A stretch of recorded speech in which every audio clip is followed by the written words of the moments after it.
Hello everyone. Today's video is going to be about the left turn trap and flashing yellow arrow.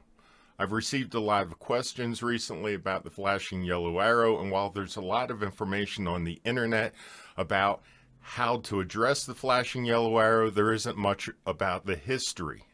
So that's something I'd like to cover today. The flashing yellow arrow was designed to combat the left turn trap or yellow trap. It was designed pre-2009 and is part of the 2009 MUTCD. It was approved through interim approval by the FHWA while they evaluated its effectiveness. The idea was that people already knew what green, yellow, and red already stood for, with yellow being slow and stop and proceed with caution. So the idea that using a flashing yellow arrow, people would already understand what it meant was tested during the interim approval, with people acknowledging their understanding, at least the majority. So let's just dive into it and break it down. In this first slide, we see that the northbound driver is proceeded into the intersection on a permissive green. With oncoming traffic, they're not yet completing their turn. Transitioning to the second slide, we see that there is now an oncoming opposing left turn movement, a vehicle sitting in the opposing left turn lane.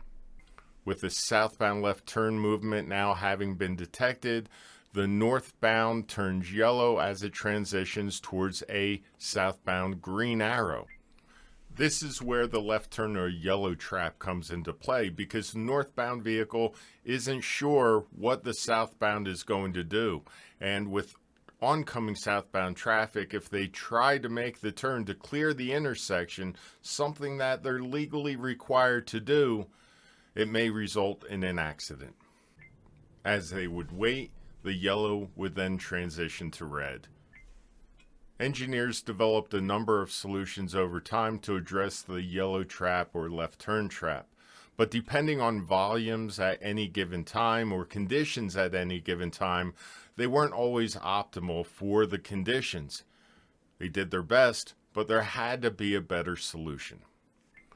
With the flashing yellow arrow, the need to clear the intersection was removed. So let's take a look at how the flashing yellow arrow works.